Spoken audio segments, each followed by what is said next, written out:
Assalamualaikum warahmatullahi wabarakatuh. Kami di sini dari kelompok 2 akan mempresentasikan hasil diskusi proyek akhir kami untuk memenuhi proyek akhir mata kuliah pengantar ekonomi dengan S1 dengan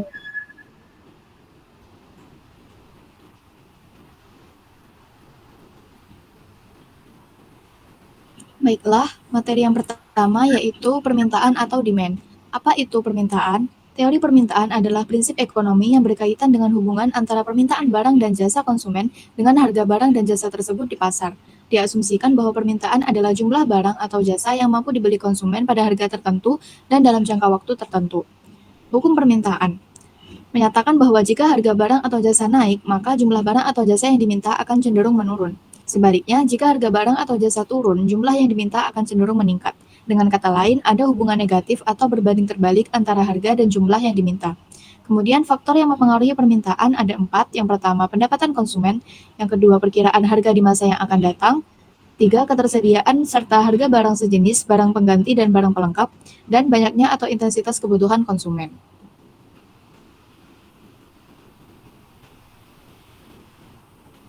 Selanjutnya yaitu pergerakan dan pergeseran kurva permintaan. Definisi pergerakan kurva permintaan yaitu pergerakan sepanjang kurva permintaan terjadi ketika ada perubahan harga barang atau jasa yang dimaksud sementara faktor lainnya tetap konstan. Sedangkan pergeseran kurva permintaan yaitu terjadi ketika ada perubahan dalam faktor-faktor lain selain harga barang atau jasa tersebut yang mempengaruhi permintaan, seperti pendapatan, selera, dan lain-lain. Kemudian implikasi pergerakan yaitu perubahan jumlah barang yang diminta pada satu kurva permintaan, sedangkan pergeseran yaitu perubahan posisi seluruh kurva permintaan ke kanan ataupun ke kiri. Contohnya, pergerakan kurva permintaan yaitu harga buku turun dari 100.000 menjadi 80.000, maka permintaan naik dari 500 ke 700 eksemplar. Maksudnya, jika harga turun, kuantitas yang diminta akan cenderung meningkat. Kemudian apabila pergeseran, contohnya, pendapatan konsumen naik, permintaan buku meningkat pada setiap tingkat harga, yaitu jika permintaan meningkat, kurva permintaan akan bergeser ke kanan, dan jika permintaan menurun, kurva permintaan akan bergeser ke kiri. Next. Baik, selanjutnya adalah penawaran atau supply.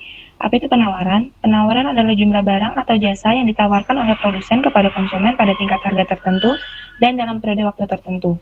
Untuk memperkirakan penawaran, digunakan asumsi ceteris paribus, yaitu asumsi bahwa semua faktor yang dapat mempengaruhi penawaran tidak ada. Hukum penawaran berbunyi, ketika harga barang naik, maka jumlah barang yang ditawarkan akan meningkat. Selanjutnya ada hukum penawaran. Hukum penawaran menyatakan bahwa jika harga suatu barang atau jasa naik, maka jumlah barang atau jasa yang ditawarkan akan cenderung meningkat. Sebaliknya, jika harga turun, jumlah yang ditawarkan akan cenderung menurun. Ini menunjukkan hubungan positif atau berbanding lurus antara harga dan jumlah barang yang ditawarkan. Faktor yang mempengaruhi penawaran, yang pertama ada harga barang, kedua teknologi produksi, dan ketiga munculnya produsen baru. Pergerakan dan pergeseran kurva penawaran adalah dua hal yang berbeda, yaitu pergerakan kurva penawaran ini terjadi ketika harga barang berubah, sehingga kuantitas yang dipasok juga ikut berubah.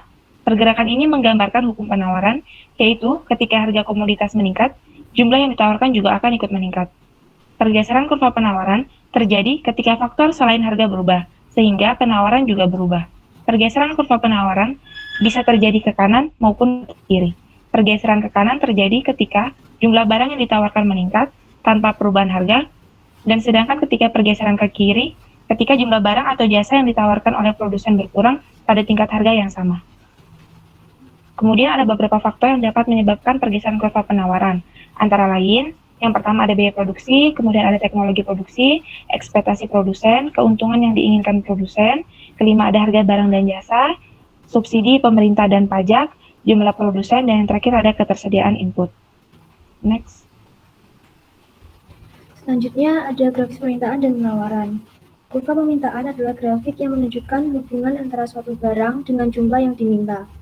Jumlah yang diminta di pasar adalah jumlah total suatu barang yang diminta oleh seluruh pembeli pada harga yang berbeda. Maka, kurva permintaan diperoleh dengan menggabungkan kurva permintaan individu. Kurva permintaan dibuat berdasarkan data aktual mengenai jumlah permintaan suatu barang dengan harga berbeda. Disajikan dalam tabel daftar permintaan grafik permintaan. Kurva penawaran adalah grafik yang menunjukkan hubungan antara harga suatu barang dengan jumlah yang ditawarkan. Kurva ini dibuat berdasarkan data aktual hubungan antara tingkat harga barang dengan ketersediaan barang tersebut yang ditampilkan dalam jadwal pengadaan. Penawaran pasar merupakan penjumlahan dari penawaran individu yang ada di pasar. Lalu, jika jumlah produsen di pasar bertambah, maka kurva penawaran akan bergeser ke kanan. Jika banyak produsen yang keluar dari pasar, maka akan mengurangi penawaran dan kurvanya bergeser ke kiri. Kurva penawaran miring ke atas karena jika semua hal dianggap sama, harga yang lebih tinggi berarti lebih banyak kuantitas barang yang ditawarkan. Next.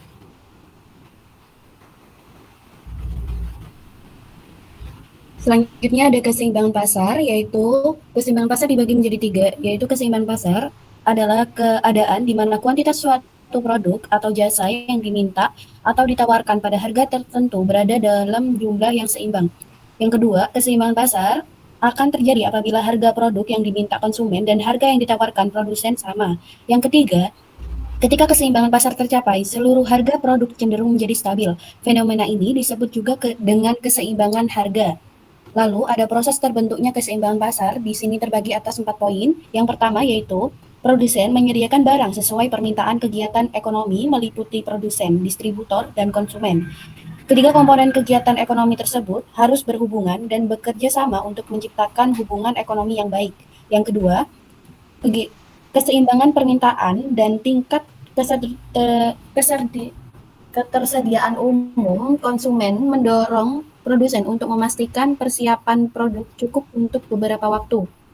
Yang ketiga, menyediakan stok barang sesuai penawaran pembeli. Salah satu mendorong terjadinya keseimbangan pasar adalah adanya kegiatan antara pasokan barang yang tersedia dan kebutuhan pembeli. Yang keempat, terdapat pengendalian harga. Terkadang sistem ekonomi pasar membuat harga pasar kacau. Akibatnya, keseimbangan pasar sulit dicapai. Lalu, yang ketiga ada fungsi keseimbangan pasar. Yang pertama yaitu fungsi permintaan adalah hubungan antara jumlah permintaan suatu barang dan faktor-faktor yang mempengaruhinya.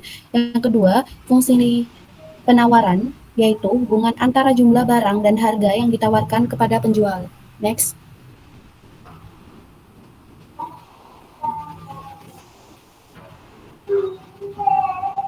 Jadi lalu ada perhitungan elastisitas. Perhitungan elastisitas adalah ukuran umum dari responsivitas variabel ekonomi sebagai respons terhadap perubahan variabel ekonomi lainnya. Ekonom memanfaatkan elastisitas untuk mengukur bagaimana variabel tersebut saling mempengaruhi. Ada 3 bentuk utama, yaitu ada elastisitas harga permintaan, elastisitas permintaan lintas harga, dan elastisitas pendapatan permintaan. 4 faktor yang mempengaruhi elastisitas harga permintaan adalah yang pertama, ketersediaan pengganti. Yang kedua, apakah barang itu barang mewah atau kebutuhan. Yang ketiga, proporsi pendapatan yang dihabiskan untuk barang. Yang keempat, ada berapa lama waktu yang telah berlaku sejak harga berubah. Jika elastisitas pendapatan positif, kebalikannya normal. Jika elastisitas pendapat negatif, kebalikannya lebih rendah. Dapat disimpulkan bahwa elastisitas permintaan adalah konsepsi untuk mengukur permintaan terhadap barang atau jasa yang diakibatkan oleh berbagai faktor-faktor yang mempengaruhinya seperti harga, kepuasan konsumen, dan sebagainya untuk mengetahui seberapa besar jumlah barang atau jasa yang diminta tersebut mengalami perubahan. Lalu selanjutnya, elastisitas harga permintaan menunjukkan bagaimana perubahan harga mempengaruhi kuantitas yang diminta. Ini dihitung sebagai persentase perubahan kuantitas yang diminta atas persentase perubahan harga, dan biasanya akan menghasilkan elastisitas negatif karena hukum permintaan sendiri. Kalau ada rumusnya, yaitu ED sama dengan delta Q per delta P dikali P per Q, dengan keterangan ED adalah koefisien elastisitas permintaan, delta P adalah perubahan harga, delta Q adalah perubahan permintaan, yang Q adalah perubahan permintaan awal, P adalah harga awal. Lalu ada contoh soalnya, sebuah barang mengalami kenaikan harga dari 10.000 menjadi 15.000. Akibat kenaikan harga ini, jumlah permintaan menurun dari 100 unit menjadi 50 unit. Diketahui delta Q sama dengan Q akhir min Q awal sama dengan 50 min 100 sama dengan min 50 unit. Lalu diketahui delta P adalah P akhir min P awal, jumlah barang awal dan akhir dikurangi 15.000 dikurangi 10.000 sama dengan 5.000, Q 100 unit, dan P 10.000. Lalu ED sama dengan min 50 per 5.000 dikali 10.000 per 100 sama dengan min 0,01 dikali 100 sama dengan min 1 atau termasuk dengan permintaan inelastis. Next.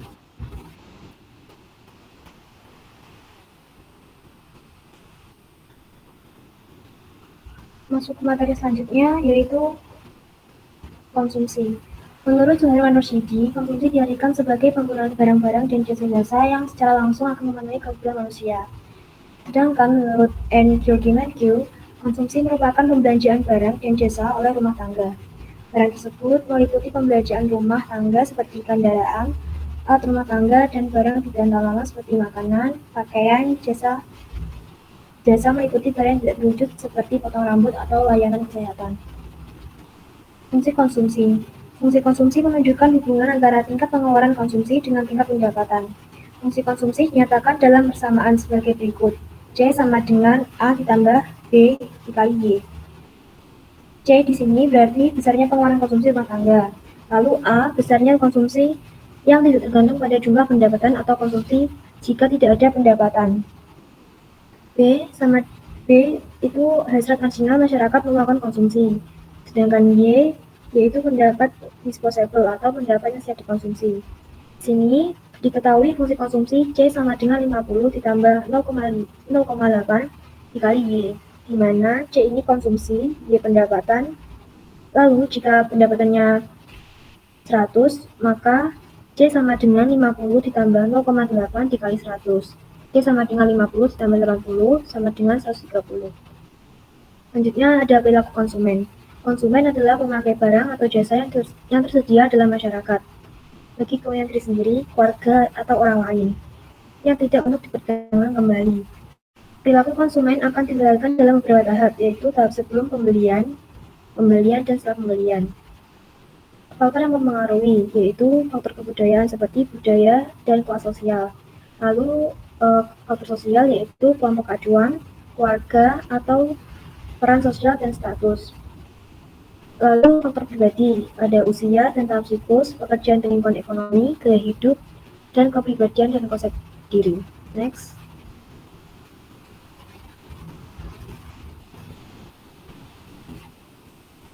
Lalu ada investasi. Investasi berarti penanaman uang atau modal pada suatu perusahaan atau proyek untuk tujuan memperoleh keuntungan di masa depannya.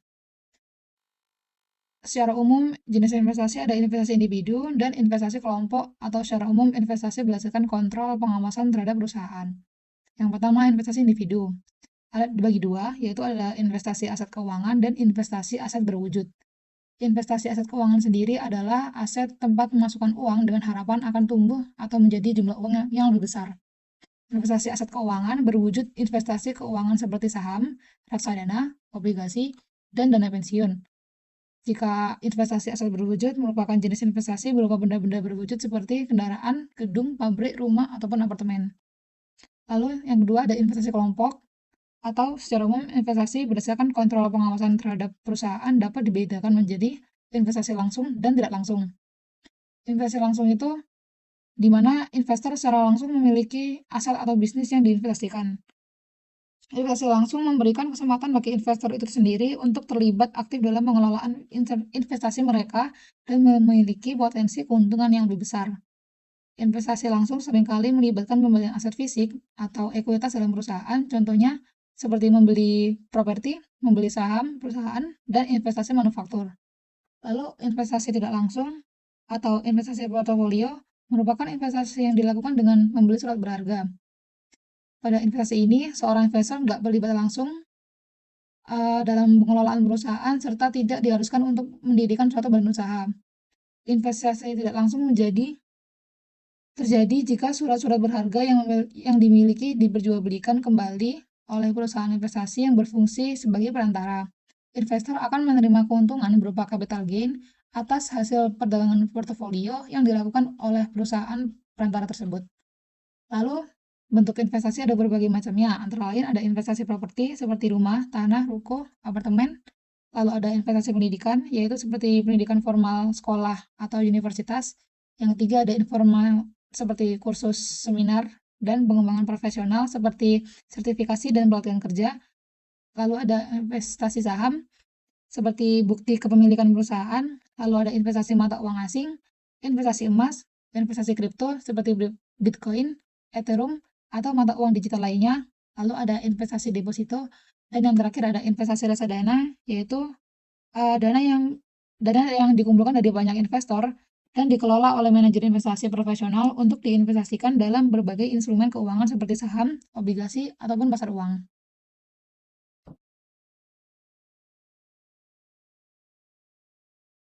Lalu ada perhitungannya investasi, diketahui caranya I sama dengan FI, I sama dengan I0 min PI dengan keterangan I0 adalah investasi otonom, I adalah tingkat bunga, dan P adalah proporsi I besar terhadap I kecil.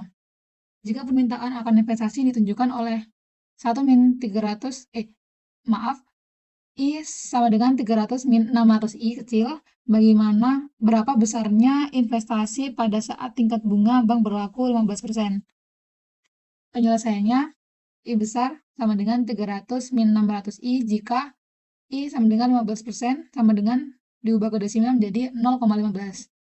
Lalu I sama dengan 300 min 600 dikali 0,15. Lalu I sama dengan 300 min 900 I sama dengan 210. Jika besarnya investasi pada tingkat bunga bank berlaku setinggi 15% adalah 210. Next. Selanjutnya yaitu pengangguran. Definisi dari pengangguran adalah kondisi di mana seseorang yang berada dalam angkatan kerja tidak memiliki pekerjaan tetapi sedang aktif mencari pekerjaan atau sedang dalam proses mendapatkan pekerjaan. Pengangguran merupakan indikator penting dalam ekonomi karena menunjukkan seberapa efisien ekonomi dapat menyediakan lapangan kerja bagi orang-orang yang bersedia dan mampu bekerja. Penyebabnya yaitu yang pertama kondisi ekonomi, besarnya angkatan kerja yang tidak seimbang dengan kesempatan kerja. Yang kedua, keterampilan yang tidak sesuai, yaitu ketidakcocokan antara keterampilan pekerja dan kebutuhan pasar. Yang ketiga, perubahan teknologi, yaitu kemajuan teknologi yang menggantikan pekerjaan manusia, dan persaingan pasar global, yaitu perusahaan asing yang membuka lapangan kerja baru. Selanjutnya, dampak pengangguran.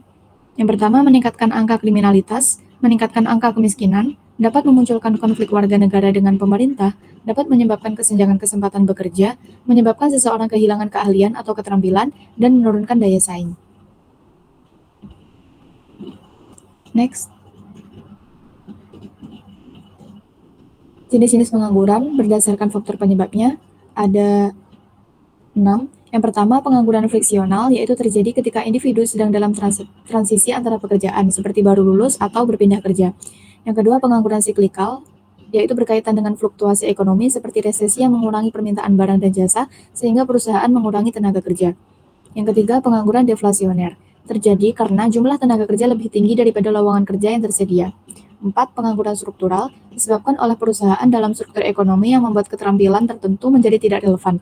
Contohnya, otomisasi yang mengurangi kebutuhan akan pekerjaan manual. Yang kelima, pengangguran musiman terjadi dalam sektor-sektor tertentu yang bergantung pada musim, seperti pertanian atau pariwisata. Dan yang terakhir, pengangguran voluntary terjadi karena orang tersebut lebih memilih untuk tidak bekerja walaupun ia masih mampu untuk bekerja. Selanjutnya, jenis pengangguran berdasarkan lama waktu bekerja. Ada 3. Yang pertama, pengangguran terbuka atau open unemployment merupakan sebuah situasi di mana orang tersebut sama sekali tidak bekerja serta tidak berusaha mencari pekerjaan. Yang kedua, setengah menganggur atau underemployment merupakan situasi ketika seseorang bekerja namun tenaga tidak dimanfaatkan maupun diukur dari jam kerja yang ia lakukan. Dan yang terakhir, pengangguran terselubung atau disunemployment merupakan pengangguran yang terjadi karena tenaga kerja tidak bekerja secara optimal atau maksimal. Next. Baik, selanjutnya ada pasar tenaga kerja. Pasar tenaga kerja adalah sistem di mana terjadi interaksi antara penawaran dan permintaan tenaga kerja. Sederhananya, di posisi penawaran tenaga kerja ditempati para pencari kerja mengharuskan setiap individu memiliki keterampilan, pengalaman, dan pendidikan tertentu untuk siap untuk bekerja dan mendapatkan upah. Sementara pada posisi permintaan tenaga kerja ditempati perusahaan-perusahaan yang membutuhkan tenaga kerja untuk menjalankan bisnis mereka. Lalu selanjutnya ada fungsi pasar tenaga kerja. Yang pertama ada alokasi sumber daya manusia, yaitu kebutuhan dan keterampilan. Yang kedua ada penentuan upah. yaitu kesepakatan antara pekerja dan pengusaha. Yang ketiga ada mobilitas tenaga kerja, yaitu perpindahan tenaga kerja dari satu tempat ke tempat lain untuk mencari pekerjaan yang layak, seperti DKI, komuter di kota besar, dan transmigrasi. Yang keempat ada pertumbuhan ekonomi, yaitu memastikan bahwa sumber daya manusia dimanfaatkan secara optimal. Lalu selanjutnya ada faktor yang mempengaruhi pasar tenaga kerja. Yang pertama ada kondisi ekonomi, di mana pertumbuhan ekonomi, tingkat inflasi, dan siklus bisnis sangat mempengaruhi permintaan tenaga kerja. Yang kedua ada teknologi, yaitu perkembangan teknologi dapat menciptakan lapangan kerja baru, tetapi juga dapat mengganti tenaga kerja manusia dengan mesin atau otomatisasi. Yang ketiga ada kebijakan pemerintah, yaitu kebijakan pemerintah terkait ketenagakerjaan, seperti upah minimum, peraturan ketenagakerjaan, dan program pelatihan, juga mempengaruhi dinamika pasar tenaga kerja. Yang keempat ada demografi, yaitu struktur penduduk seperti tingkat kelahiran, kematian, migrasi, akan mempengaruhi jumlah pencari kerja dan jenis pekerjaan yang dibutuhkan. Yang terakhir ada pendidikan dan pelatihan, yaitu tingkat pendidikan dan pelatihan tenaga kerja akan menentukan kualitas dan kuantitas tenaga kerja yang tersedia. Lalu selanjutnya ada jenis tenaga kerja. Yang pertama ada pasar tenaga kerja primer, di mana pasar yang menawarkan pekerjaan dengan gaji tinggi, kondisi kerja yang baik, dan peluang pengalaman karir yang besar. Yang kedua ada pasar tenaga kerja sekunder, yaitu pasar yang menawarkan pekerjaan dengan gaji yang rendah, kondisi kerja yang kurang baik, dan tingkat ketidakstabilan yang tinggi. Next. Baik, materi selanjutnya adalah kebijakan upah minimum di Indonesia. Kebijakan penetapan upah minimum di Indonesia merupakan salah satu isu krusial dalam dunia ketenagakerjaan. Upah minimum ini berfungsi sebagai standar terendah yang harus dibayarkan oleh pengusaha kepada pekerja. Tujuannya adalah untuk melindungi pekerja dari eksploitasi dan memastikan mereka memiliki penghasilan yang layak untuk memenuhi kebutuhan hidupnya. Kemudian untuk penetapan upah minimum di Indonesia diatur dalam Undang-Undang Nomor 13 Tahun 2003 tentang Ketenagakerjaan. Faktor yang umumnya dipertimbangkan dalam penetapan upah minimum adalah yang pertama adalah kebutuhan hidup layak atau KHL, merupakan standar kebutuhan dasar yang harus dipenuhi oleh seorang pekerja, seperti makanan, pakaian, perumahan, kesehatan, dan juga pendidikan. Kedua ada tingkat inflasi. Kenaikan harga barang dan jasa secara umum akan mempengaruhi daya beli pekerja, sehingga upah minimum perlu disesuaikan. Yang ketiga ada pertumbuhan ekonomi. Pertumbuhan ekonomi sendiri yang tinggi diharapkan dapat meningkatkan produktivitas dan kemampuan perusahaan untuk membayar upah yang lebih tinggi.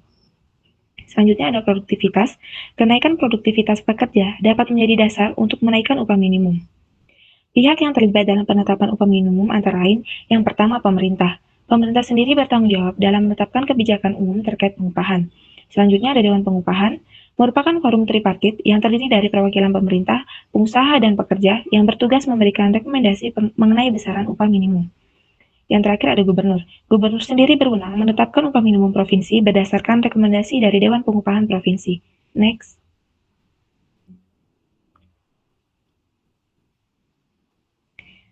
Kemudian ada tantangan dalam penetapan upah minimum di antara lain. Yang pertama ada perbedaan antara kebutuhan hidup dan upah minimum. Seringkali, upah minimum yang ditetapkan belum sepenuhnya mampu memenuhi kebutuhan hidup layak bagi para pekerja. Yang kedua ada dampak terhadap dunia usaha. Kenaikan upah minimum yang terlalu tinggi dapat membebani pengusaha, terutama usaha kecil dan menengah. Yang terakhir ada ketimpangan regional. Upah minimum di berbagai daerah di Indonesia masih sangat bervariasi, sehingga hal ini mencerminkan ketimpangan pembangunan di daerah tersebut. Yang terakhir ada beberapa kebijakan terbaru. Yang pertama ada penyesuaian formula perhitungan. Pemerintah melakukan penyesuaian formula perhitungan upah minimum untuk mengakomodasi berbagai faktor yang mempengaruhi. Kedua ada peningkatan peran Dewan Pengupahan. Dewan Pengupahan sendiri diharapkan dapat memberikan rekomendasi yang lebih komprehensif dan mengakomodasi kepentingan semua pihak. Yang terakhir ada program pelatihan dan peningkatan produktivitas. Pemerintah berupaya meningkatkan keterampilan dan produktivitas pekerja agar dapat memperoleh upah yang lebih tinggi. Baik, saya kembalikan kepada moderator. Baik, telah berakhir sesi presentasi kami. Kurang lebihnya kami mohon maaf. Wassalamualaikum warahmatullahi wabarakatuh.